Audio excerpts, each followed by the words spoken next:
Good afternoon, everyone. My name is Wesley Ueunten, and I'm here with Mieko Walden. Thank you for joining us in Yuntaku as a doorway for healing and creative expressions in the Okinawan diaspora, the memoirs of Mieko Anne Walden. I'd like to thank Tadaima, Kimiko, Caroline, and others for helping us put this together, for all your support. We'll be joined with Kyle Ikeda and Joyce Tamanaha-Ho in our Yuntaku, or Talk Story session. And I'd also like to give a shout out to Debbie Kajiyama, who did so much work behind the scenes. We'll be starting off with Meiko's reading her poetry. We'll show a video. Would you like to say hello? Hello, how are you?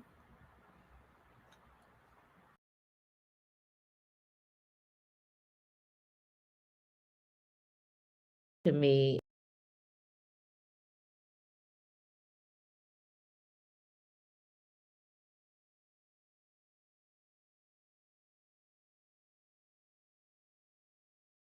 okay.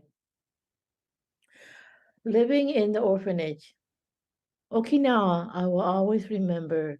It was a calm and peaceful place. The ocean was all around. Anyone could hear the beach. There were hills everywhere, as far as you could see, and there were miles of the sugarcane fields.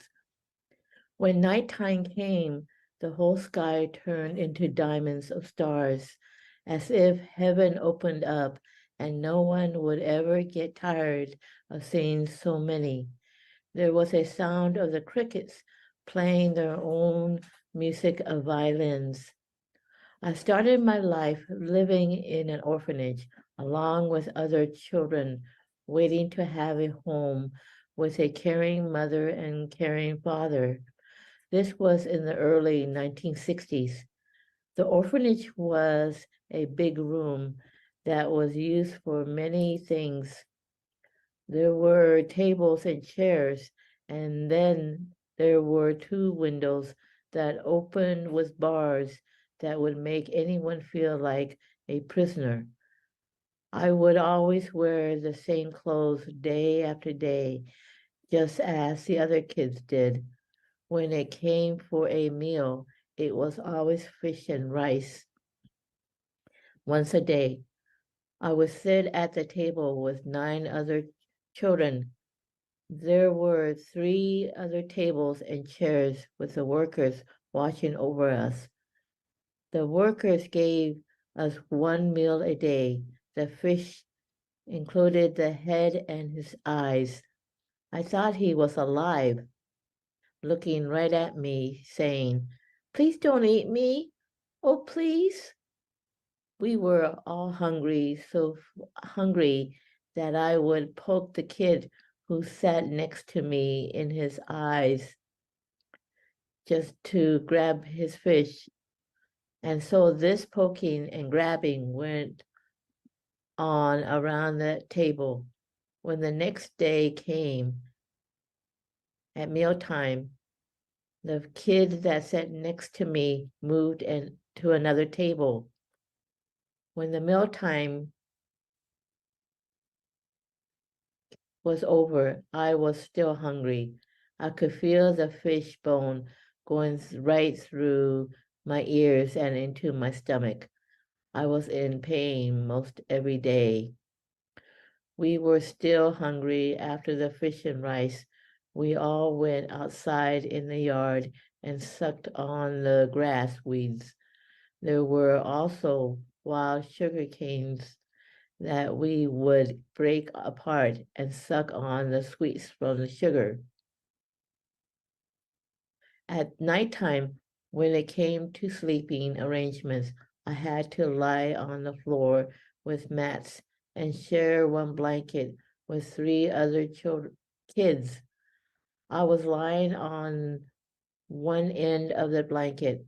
Sometimes I was freezing and constantly pulling on that blanket while the other 2 kids in between were sound asleep. At least once or twice a year in Okinawa, there was a huge storm. It was called typhoon. The storm started out with a cold wind, and then later the rain came along. The wind would get even stronger as days came, and it moves every which way and carries anything that is light enough for the wind to carry and rip some piece of the orphanage and more gush of rain. The storm would get louder and louder when I was trying to sleep with the other kids with one blanket and those windows with bars. The mat that I laid on, the typhoon just made everything in the room wet, including the blanket that I had over me. And that noise from the storm kept me awake almost every night that the storm hung around. I was suffering from tuberculosis and spinal meningitis for quite some time. Whenever I walked, I would trip over my feet, and whenever I felt sick, I would vomit wherever I was standing. The workers would just clean up the mess. I would cough almost every breath I took.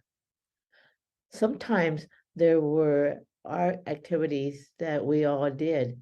The fish, the first art that I did was for the origami cranes.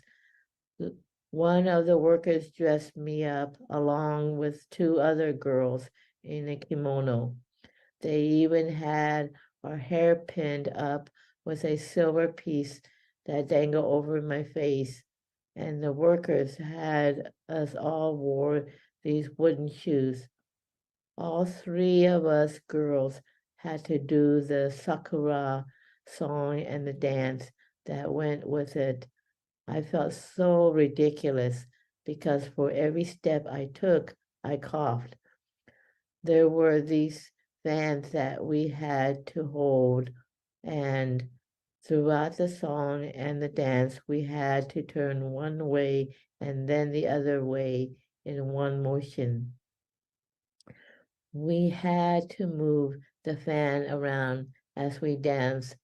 In almost every step we made, this one girl kept running into me when she did the step, and I kept dropping my fan.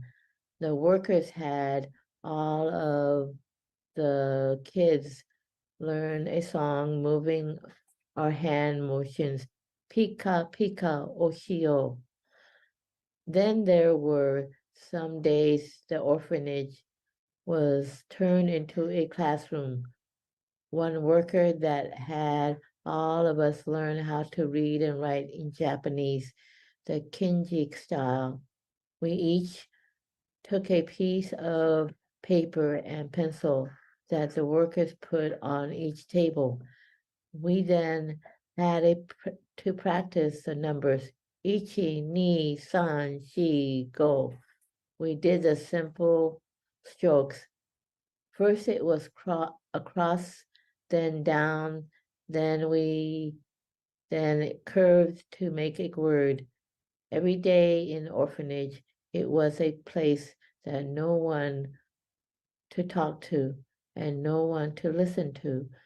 Even though there were a lot of us kids and the orphanage was a noisy place, there were days that all I would do is sit at one table and watch the house mother take a giant pot and a lot of rice in it. I would watch the house mother rinse the rice in water repeatedly before she cooked the rice. Chapter 2, Orphanage Obasan. One time, the house mother had a lady come over to spend time with me. She was like a big sister. This lady was tall, slim, and her hair was very long and black. When she first came to me, the lady would talk to me as if she knew me for a long time. She would talk about her family and how funny each one was. The lady had me stand on a step stool to stir something in this one pot, and it was sweet. The big sister put me on her shoulders, and she walked around the orphanage farmland. She would ask me in Okinawan language, "Do you know this is a cow? And did you know this is a chicken?" And listen to how they talk. When it came to where the pig, pigeon was, one of the pigs jumped out as the lady and I walked back towards the orphanage. We then rode in the back of a truck with two guys driving on the road until we met with another guy. When those guys caught that one pig, they butchered him right on the road, and I watched how they cut open the pigs apart. Later that day, the house mother cooked the pig. When it was time to eat, that pig was tasteless. The fish was better than eating that pig. Then 3 days later, the house mother had me stand next to her. She told me to say goodbye to my big sister. When I waved goodbye, the big sister turned to me and she was walking away, and she said goodbye. I pulled onto the house mother's garment and I asked her, "Is she coming back?" The house mother didn't say anything, and I didn't know what to do. I just stood next to her, the house mother, and gave a long look at the big sister, watching as she walked away, remembering how tall, slender, and with that long hair. She was my friend for just a short time, and she will never come back. Out of everything that happened in the orphanage, it was this one person that meant a lot to me. She was my real grandmother. I called her Obasan. She would come over to the orphanage and take me away with her from time to time. No matter where Obasan went, I would follow her. Oftentimes, she would take me to Kadena Circle. In the circle, there were a lot of shops, fish markets, and some places to eat. I remember how hot it was because everyone that was walking around the lady was carrying folding fans. At the Kadena Circle, people were dressed in their kimono and they wore these socks that made a person look like they only had 2 toes. At that time, there was a famous song that was playing from the speaker in Kadena Circle that was Japanese. Obasan and I met some people that we both knew. We bowed to the other person to show respect, and Obasan made sure that I did the same by pushing my head down to the same person. I felt safe with anyone and with anyone in my surroundings. The bowing seemed like I was putting the other person higher than myself.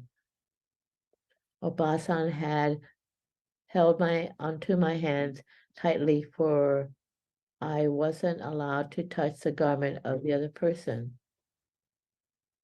Sometimes when Obasan would take me into some shops, I would go all the way in the back of the store.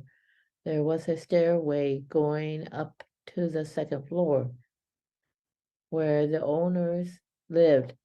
It was a small place with a small dresser that looked like a short table. Then there was another room in the corner that looked like the kitchen area. I could see the wok on the stove and a pot of rice right next to the wok. That was the eating place, and it was not a fancy place to look at, but you never go hungry. There was mochi and plenty of it, no matter what shops I went to Kadena Circle. The layout of each shop was the same. One time, Obasan took me to this one place where there was a man at a printing place. He carefully took this big white piece of paper and put it on top on a big table that was filled with black ink and a roller that made sign making. He carefully rolled the paper to get the sign. I like watching the man making these signs, and the more he rolls the ink on more papers, the more signs there were. Then I slipped on the big black ink table. I got Obasan angry, and that was the last time she took me to took me there. One day, Obasan took me to the Buddhist temple. Before we entered the door of the temple, Obasan took her shoes off, and she had me take my shoes off and leave them outside before we entered. When we walked inside with our bare feet, she had me sit on the matted floor on my hands and knees, and she did the same. We had these beads of necklace that was the color dark brown, and Obasan had me put the beads between my fingers. I had to bow to the Buddha and rub my hands with the beads of necklace in between my fingers. At first, I went along with the motion. Obasan didn't explain what this temple was all about. I asked Obasan, why is that Buddha hands over his head, and why was he laughing? Did someone tell a joke? Obasan at first ignored my question, but like any other kid, I wasn't into this religion stuff. So this time I rubbed those dark brown beads in between my fingers, vaguely bowing to the Buddha, happy guy, and making a wailing sound, and everyone was watching both of us until the beads broke in pieces. Obasan then slapped my leg, started to yell at me for the interruption of the worship. She saw everyone in the temple room was watching, and she was in a great embarrassment. I just thought that big fat guy was the funniest thing I have ever seen. Obasan never took me to that temple again. I wonder why. From time to time, Obasan did a lot of caring for me. She knew that the orphanage was not my place. Oftentimes, Obasan took me to this house in Kadena Circle and ate a meal. In this house, both of us, Obasan and some other people, before we entered the house, we had to take our shoes off. We we can sit and lay anywhere around this eating table. The small room is clean. In this house where the kitchen was, we don't need that much space. As long as we have a pot of rice, for everyone. There is always a leftover. The dining table was short and close to the ground and square.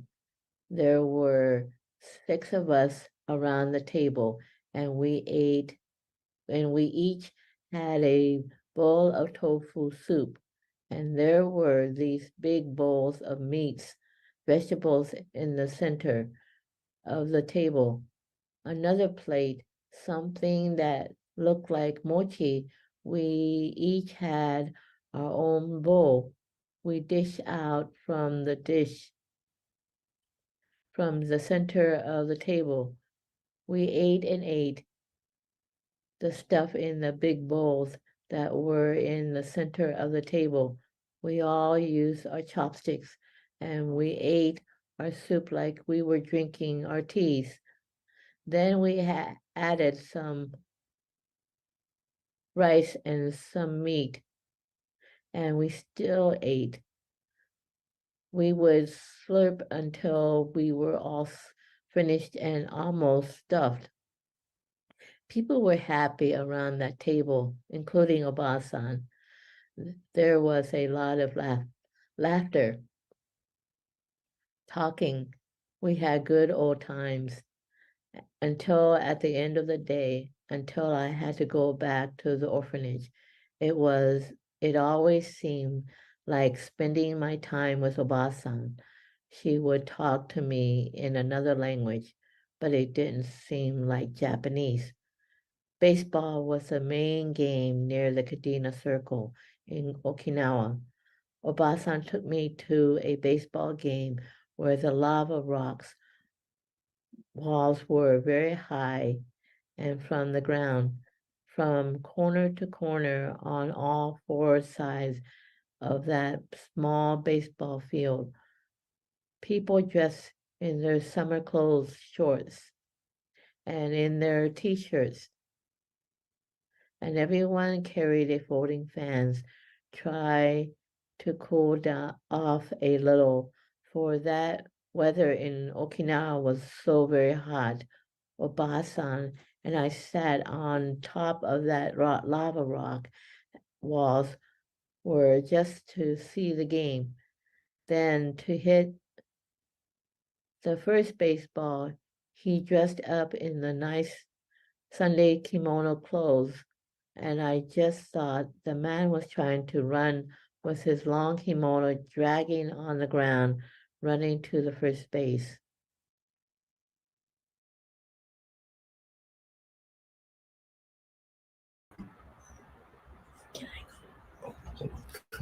We're back on.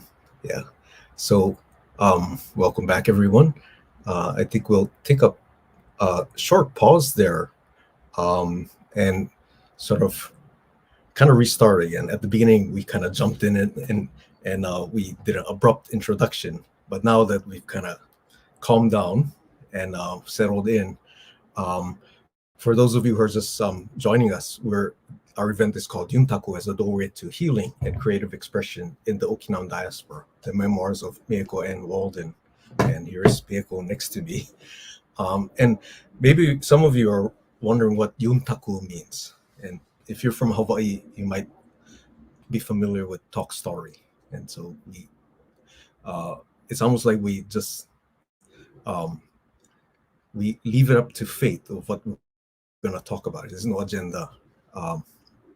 And we see where we go from where we kind of go along a wave with the way the story travels. And so that's what I like also like to reintroduce Joyce and Kyle, who we've been part of this group that's been engaging with Yuntaku and Talk Story at Mieko.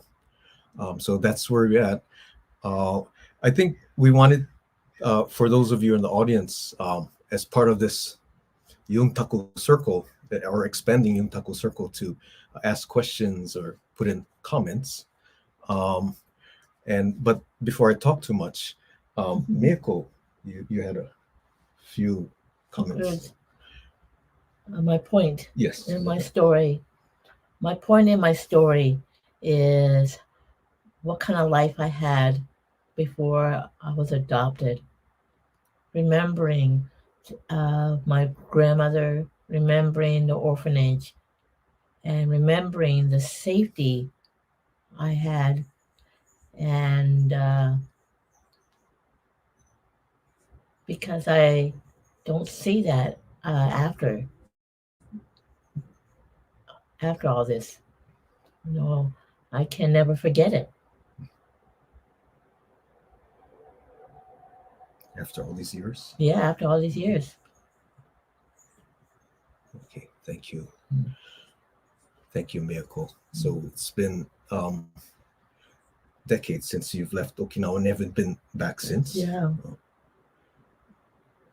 We'd like to invite both Joyce and Kyle, as well as you in the audience. If you have thoughts or questions, you can turn on your mic or type them in the chat.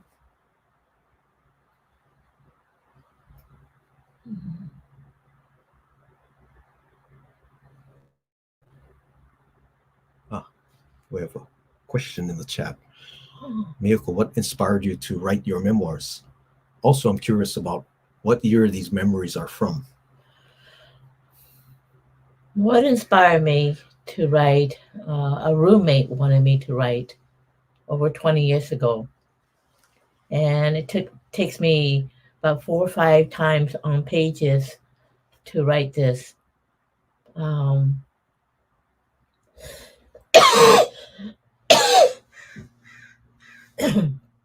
the years the years that happened was early 1960s, and I didn't understand what was going on. Nothing was explained. But I always remember those times with that group, both the orphanage and my real grandmother.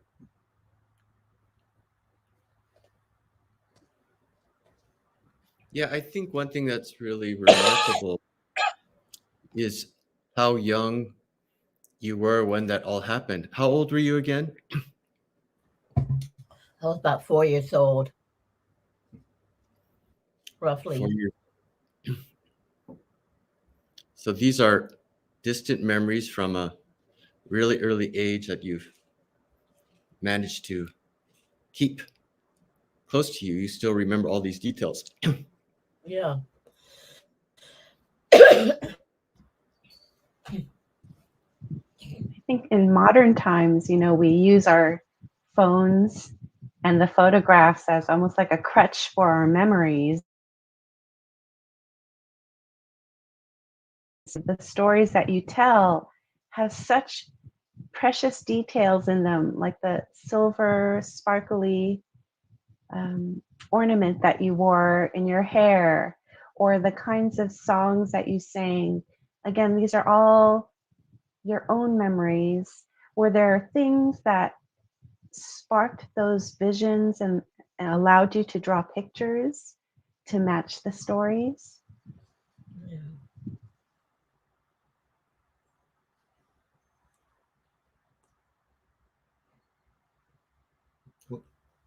Oh, I don't know. What kinds of things sparked you? Mm. Well, I do want to say what draws me into that story when crises come up and how I deal with it. Also, and there's been a couple times throughout my life after this event with my real grandmother in the orphanage.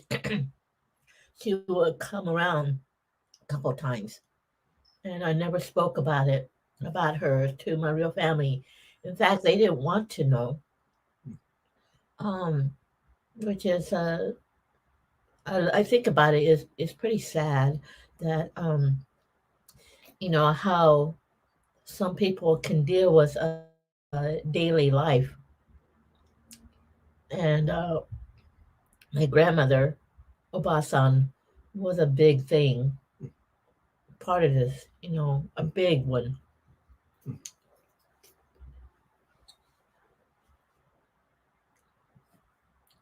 I noticed that you you have the memory of looking into the stars at night. Um, and so Mieko and I were the same age actually, but we grew up in different parts of what we can call the Okinawan diaspora. Mieko was in Okinawa, and I grew up in Hawaii. But I think what really struck me was the picture of the stars at night. And I remember as a kid, my mom would take me out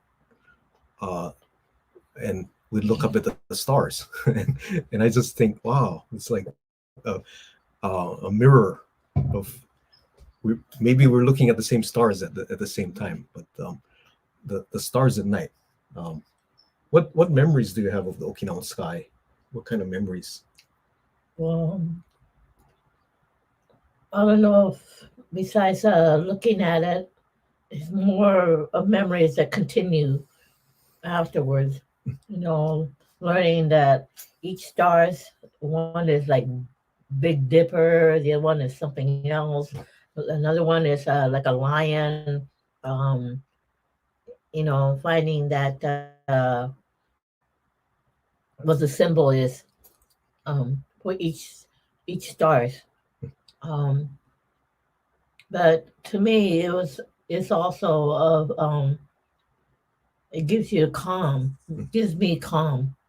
What to look for, and sometimes I can't find that now, but it's still in my mind. You know, I can say that a lot of people they don't know how to be calm. It takes practice, but that's one thing of with my real grandmother. And also when I'm not with her, that's what strikes me, and also music. I'll let you rest your voice. But we have questions in the chat. But I also like to just point out that Mieko's story, one chapter, is going to be published very soon through Sho Yamaguchiko. And I think the publication is called Shimanchu no Kui, and it's about to come out soon. So just keep your eyes out for Shimanchu no Kui and Mieko's story. But we have a question in the chat. So Mieko, in writing down these stories, have you been writing about them in chronological order? Yeah, yes, From your oldest memory on? yes, chronological order. I mean, that's all I know how to do. No one's ever show me anything else. I kind of sort of made that up, that chronological order, because I don't know anything else. When we have another question from Sho. Oh. So Mieko, how does it feel to read your stories out aloud? Also, is there anything you want to write but haven't yet? Thank you so much for sharing your stories with us. Each time they bring a new medicine. Well, writing more stories. Being with this group, being in the church I go to now, is the feedback I get that inspires me more. How to do things on my own more, and knowing that I'm not alone. But it's also that I would like to, if I want to know if my story is unusual compared to some other writers, because I want to bring that up with the audience, my readers, that if I go through this on my own, I think anybody can. But that's a certain individual, and it takes a lot of time. more questions. Uh, your story about the temple and the Buddha with your Obama-san really struck me.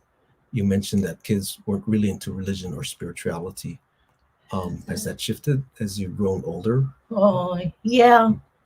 I have a curiosity of Buddhism more, because uh, weekly I go to Barnes and Noble and also Rita Plaza, and I look at some of these like magazines and books about religion.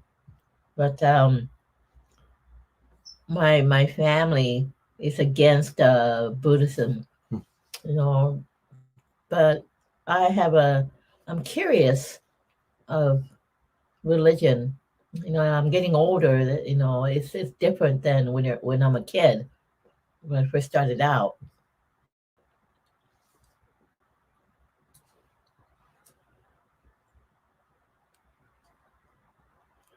I think in a as we talked about, we had these Yuntaku sessions, and we also I think the video of our whole Yuntaku session, an hour and a half long, was posted, so you'd be able to watch it.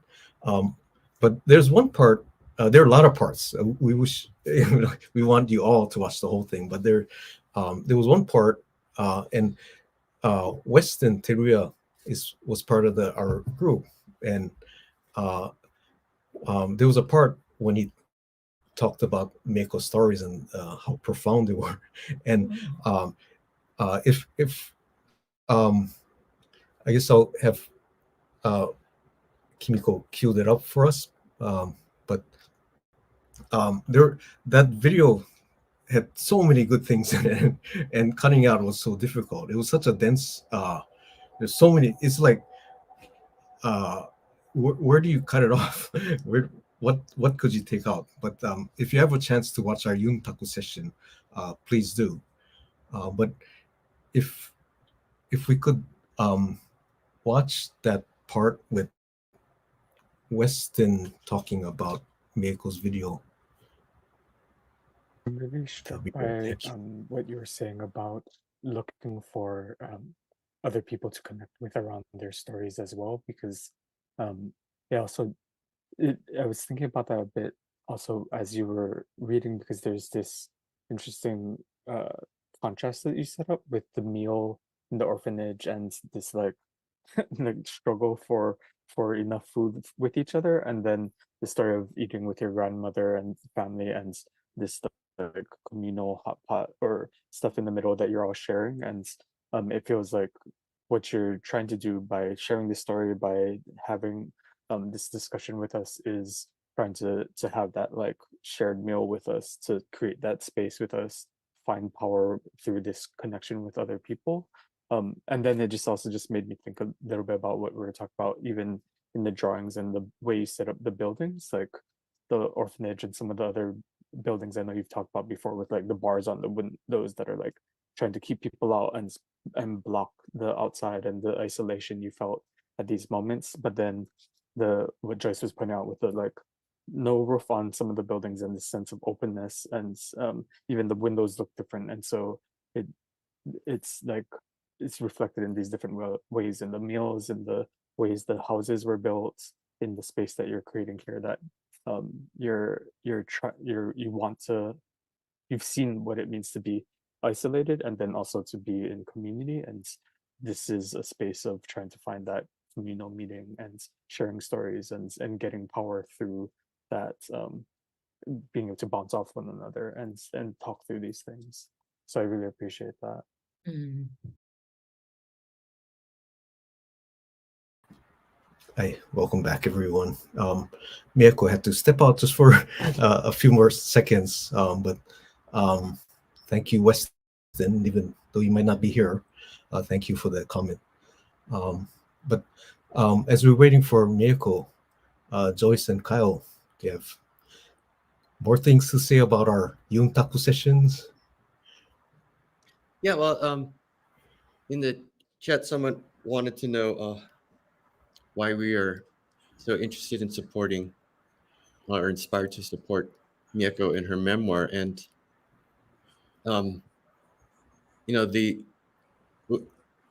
one of the reasons that I'm inspired is because there's so much history and so much memories. And I feel like I have a personal connection with Mieko because, you know, myself being Okinawan and my own trips to Okinawa, except, you know, I'm also, you know, 3/4 Japanese, 1/4 Okinawan. And then her life in Berkeley. I went to UC Berkeley, and also I lived in Hawaii, and she spent time in Hawaii. And so all of her stories resonate with me as places I remember, even places that I've never been to. It's so vivid, and I can imagine what's going on. But we don't get the stories of orphans from their perspective. And it's just amazing that Mieko has all of this detailed, sharp memory written, and that it's written down. And one thing that isn't obvious from the readings, but after she gets adopted with her family, she does deal with some very horrific events and trauma. And so I think for someone to share this story and articulate what happened to them in the past, and, you know, be able to connect, trying to find meaning, because a lot of the stories she doesn't know why they were happening and what they are. And that's also something to keep in mind, is she didn't reference any photos and go to the internet to look up Kadena Circle. This is all stuff drawn from memory. And it's, you know, interesting for me because I'm like, that sounds familiar. And then I would do the Google search and say, does this look familiar? So I think for her to have a space to talk and then also to work out all these things is important for everybody to hear. I'll stop there.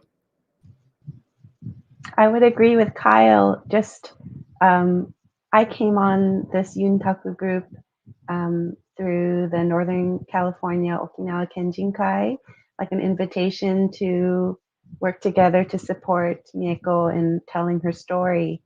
And just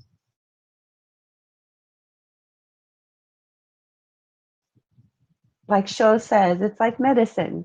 We are healing ourselves, and together we're just learning about the Okinawan experience and how diverse it is.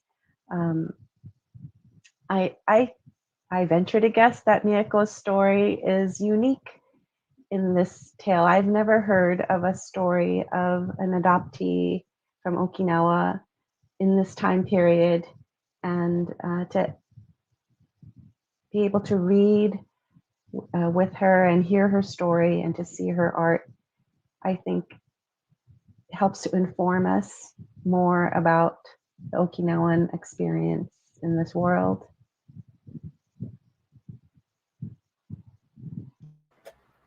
I guess I'll join into what inspired me to take part in this group.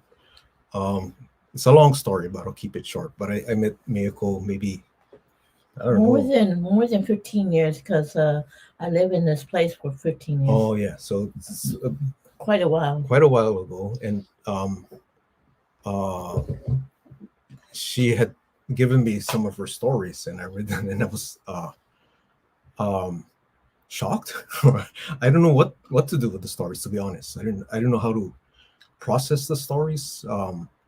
As a Okinawan from Hawaii, I had my own image of what Okinawa was, and a lot of it was romanticized.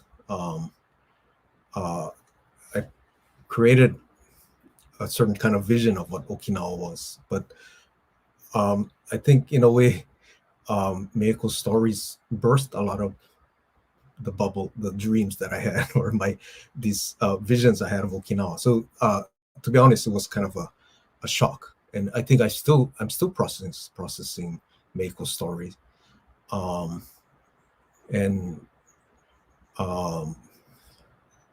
yeah, it's been a long process. It's like it's not even a choice. It's just something that I do, and so that's why I a part of this group.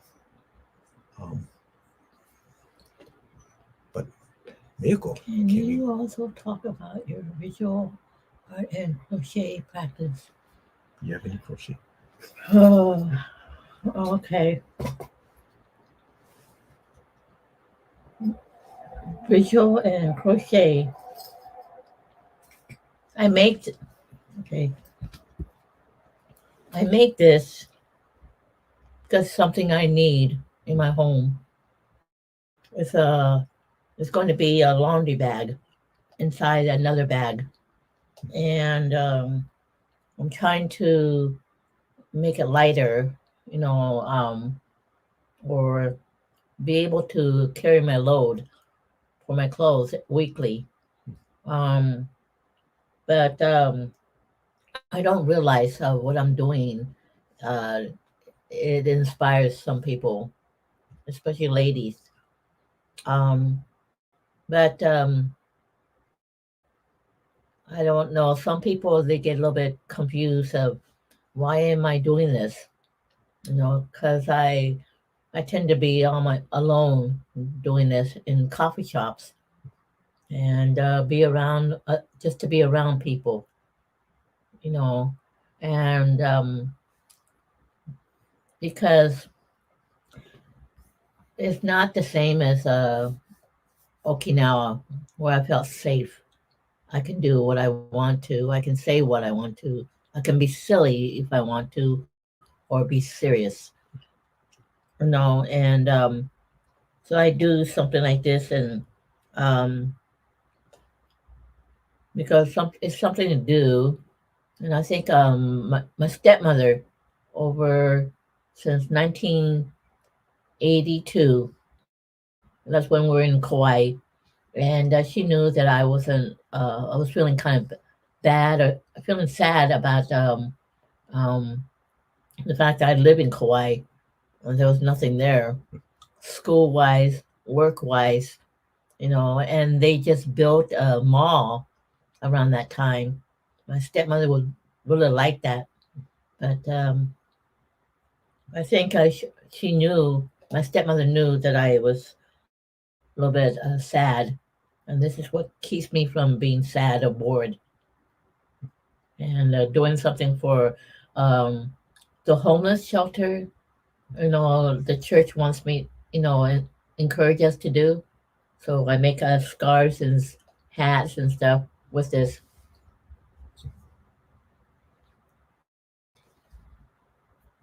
What do you think?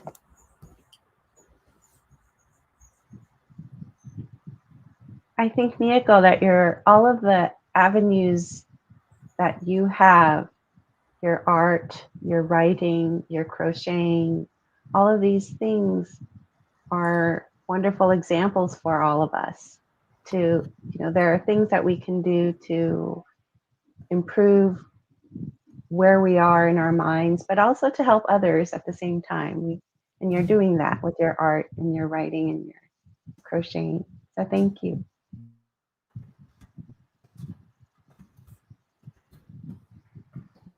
This is not overnight, you know, because when I started doing this, I didn't feel calm until about 2, 3, 4 years, 5 years later.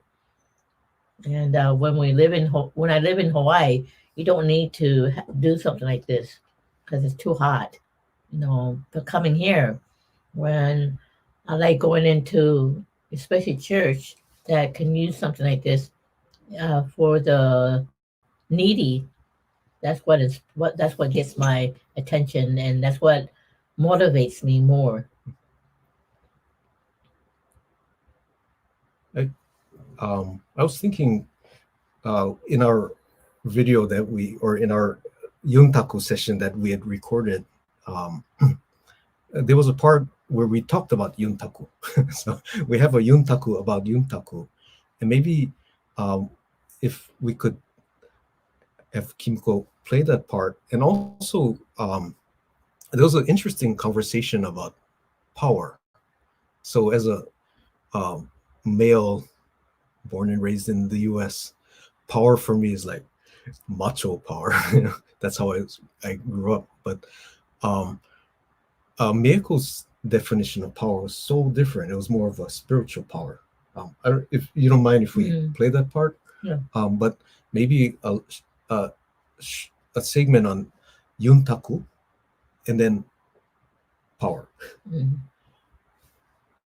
It's really Wow. close to Cam Highway and that area. So yeah, reading your stories and hearing the description of what's going on in Okinawa. Of course, I wasn't around in Okinawa in the 60s, so I have no recollection, but from stories that I've read and picture books, you make all of those images come alive. Mm. Wow. And then I've learned a lot from your story in terms of like really feeling like in a way that I've never felt with other literature about, the trauma and survival of someone who's endured all the things that you have. It's definitely made me, I think, a more sensitive and understanding instructor. When my students will send me a personal email telling me, I can't handle this reading you're having us do because it's too traumatic. And I think before I would have been more inclined to think that these are true stories, we need to read them, but then I don't want to force someone to relive a horrible memory. But so anyways, being more sensitive to that. So thank you very much, Mieko, for sharing those stories. And thank you, Wesley, too, for pointing out how, you've grown. And I reflect on my own experience encountering your story. So thank you.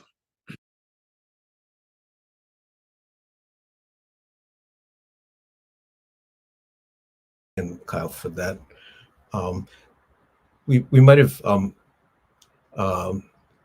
got the part a little different part, but then that was really amazing too. At that time, we were talking about how uh, being in this group has changed us, and yeah, thank you, Kyle, for sharing that. Maybe I'll just share a little bit of what I talked about at the time. So maybe Mieko, you're feeling that you changed a lot from being in the group, but for me, I changed a lot from being in this group. Um, uh, I think Kyle mentioned about being more compassionate and open. I think that happened to me as well.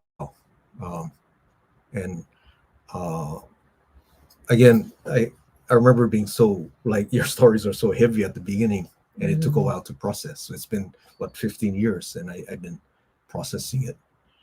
Um, but uh, maybe Joyce, if you would want to, if you recollect what we talked about at the time. Well, I think we came back to Mieko's example and how her ability to work through some of the most challenging things any human being can encounter through her writing and her reflection over these many years. Like she mentioned, they came to her in time of crisis. And rather than melt in the crisis, she found a creative outlet to process the crisis so she can move on.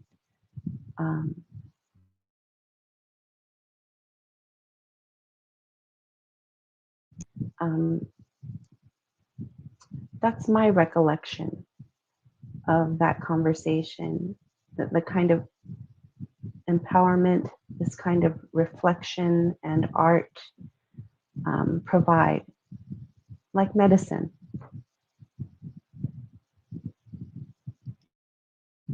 Maybe better than medicine. Just to throw in an Okinawan term, but in Okinawa, the word for medicine is kusui. In Japanese, is kusuri. And I remember when I was in Okinawa years ago, some of the old people, they would be so thankful of a great experience or something that touched them. They'll say, "Ah, nuchi gusui yasa." Nuchi gusui. It's like inochi no kusuri, the medicine for life. So I think that's kind of similar to what I think you're trying to say, nuchi gusui. So Mieko, uh, um, what? Okay, Where are I we? was wondering. We talked about power, and then we were trying to find it in the video, but we can't find it right now. But how when you talk about power, could you tell us again what you think power is? Personal safety. Oh. I can be who I am. Because that's something my real grandmother uh, was into a little bit. That she wants me to be part of safety net and people, and she also wants me to learn something that as a child, back then, which I know that it's not like that here. Um, but it's really safety for me. And I remember that forever being with my real grandmother. And she also talks to me and we listen to each other, you know. And when I find people around me, they know how to interact and they know when to give you space, you know. But that's something that I wish I could see more and more, because that helps me to enter the person in conversation, or how, because I can't be somebody that I'm not. I really appreciate Mieko's answers. Whenever I ask a question to Mieko, it's a it's a very clear answer. No beating around the bush. Yeah. Very Direct. answers. Thank you for that. I think. We have another question. So Mieko, earlier you mentioned becoming more calm over the years.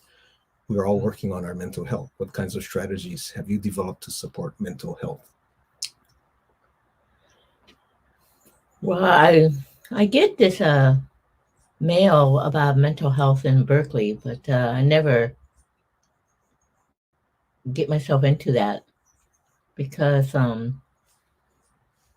you know it just seems like that definition, mental health. It seems like I have more problems than most people think mentally. I get, because Berkeley mental health in Berkeley, they when I first met somebody over there in Berkeley, they introduced me to JSA, the Japanese Senior Center, and ever since they introduced me to that group, I was too busy with them. JSA, they take care of me. They give me food, social outlets, and I met with someone, Grace.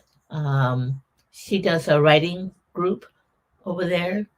Um, so I was allowed to do my stories through them. Um, and I can be my own person in that group. I never went back to Berkeley mental health because, I'm busy with doing my own personal stuff, writing and, art stuff. Um, But yeah, I like it more that more people would see that I'm very capable of mentally, you know.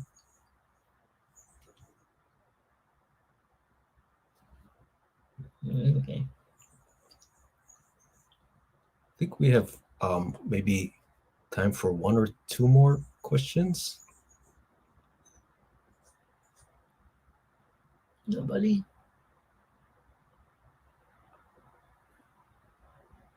I have one question. If no one's going to take it, Okay. when you and this comes out of a conversation I had with Sho.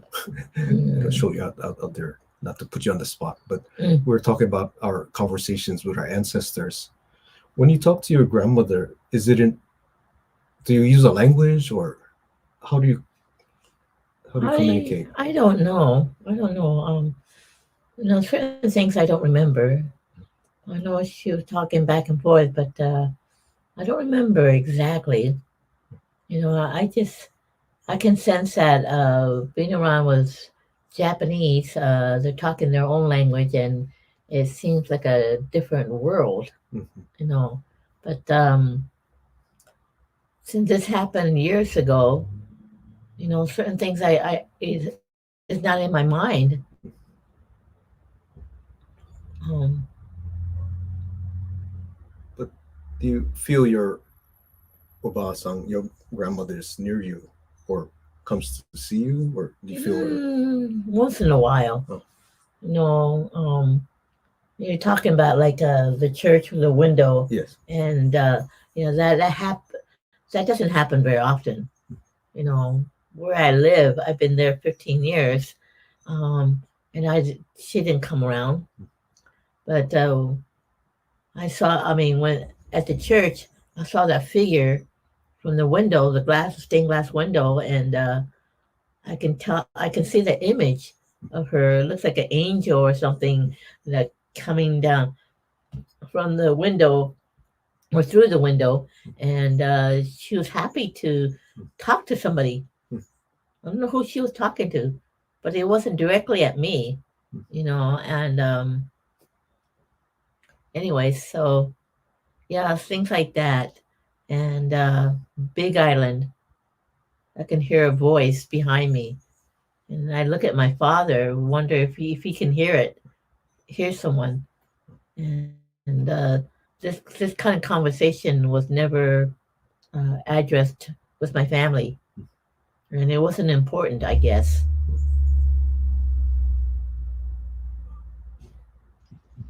Mieko, there's a question in the chat. And the question is there a question that you wish you would be asked? Besides my story, besides how I deal with every day, also question. My question is that how unusual my story is from other writers. I feel like I'm being put on the spot. I feel like that when somebody put me on YouTube, my mind was racing like they want me to be a bigger deal than I realize.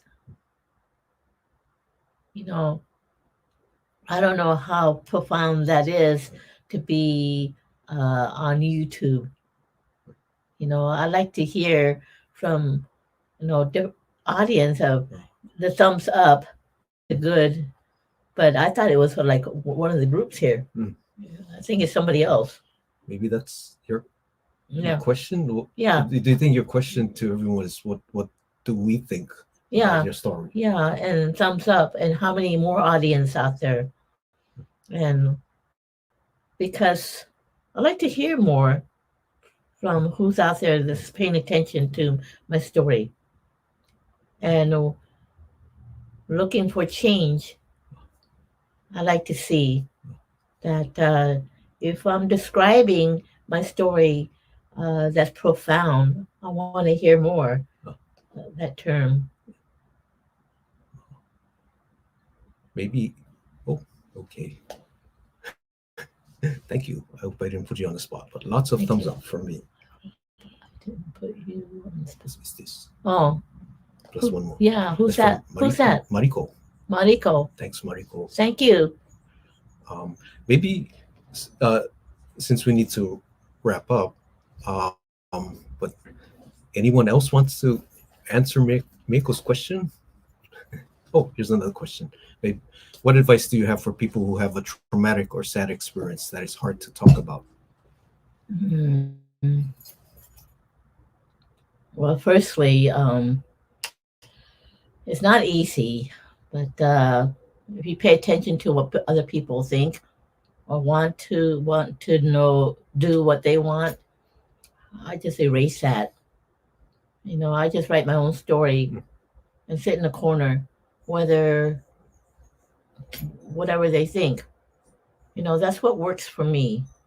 And my roommate, for instance, that got me started in writing my story. I had to sit in a corner. I had to be around people. I had to. My image was, what does my story do? You know, and it took me years that I wasn't feeling well on this, but eventually, um, I just wanted to write my own story. I wanted to see if other people believe my story. And besides thumbs up, you know, description more, because that helps me to motivate to do better. That helps me to even to clean up my act if I not doing something right. What is it, conversation wise, you know, and I would make mistakes, but that helps me a little more. So don't listen to what other people say. Yeah. Of my story. It's also that to be a little more sensitive. That what's in my story is I want to move on with my life. I want to meet someone. I want to do better in church. I want to go. I, it's too late to go to school now. Nah. Yeah, maybe I don't know. You can. But see, I don't know what I want to do. I mean, the world wasn't shown to me, but something like this that I wonder how I can, what is it, go about getting not support, but supporting others, you know, and what to do because, it helps in like how to calm in your emotions. And well, I never told anybody, but when I show anger, uh, I did it through my facial expression, not by verbal. And this one church I went to, they can see it in my face, but I never spoke. And I think I've done a lot better now. So you just keep improving. Yeah, I'm trying to, yeah. I think I am. I think I'm doing better now. So you always have faith in yourself? Well, I always seek for that faith because that's part of my religion. Being with this group that helps me to build up my self-esteem more. Being with the JSA helps me to saying hello, even though the two ladies are at my table, they're talking Japanese, and I have no idea what they're saying. At least being that present there helps. Also, with certain people in the church, they are more into what kind of life I had. They're interested. So that self self-esteem Mm. is what I've been getting. Mm. So that kind of erases all the emotions, bad emotions, negative. But it's a process. It's not overnight. No, because you didn't know me for over 10 years, 20 years. I wasn't like this at all. And I was showing anger for certain things, and I don't know if my roommate can tell because we don't talk. She's the one that got me into writing my story. Thank you. Yeah, since we've known each other, I think 15 years ago, I was as angry as you. So we kind of grew together. But I think we might have to wrap up pretty soon. But thank you, Kyle and Joyce, Debbie behind the scenes, all of you who asked questions, and thank you to Kimiko and Caroline from Tadaima. And The questions. yeah, great questions. Thank you. And be on the lookout for correct me if I'm wrong, but Shimanchu no Kui, and Shimanchu means island people, and Shimanchu no Kui, the voices of island people. And Show probably can tell us more, but it'll come out soon. And in there is Mieko's story, chapter 6. Oh, chapter 6. This one is chapter 1. Oh, okay. Which chapter is in Shimanchu? I don't. Chapter 6. 6. Okay. All right. So thank you, everyone. It's always fun, fun and rewarding to Yuntaku, and I have a whole different conception of power now. So thank you, Mieko. So That's it? I think that's it. Have any last word? No. Okay. Thank you. Thank you.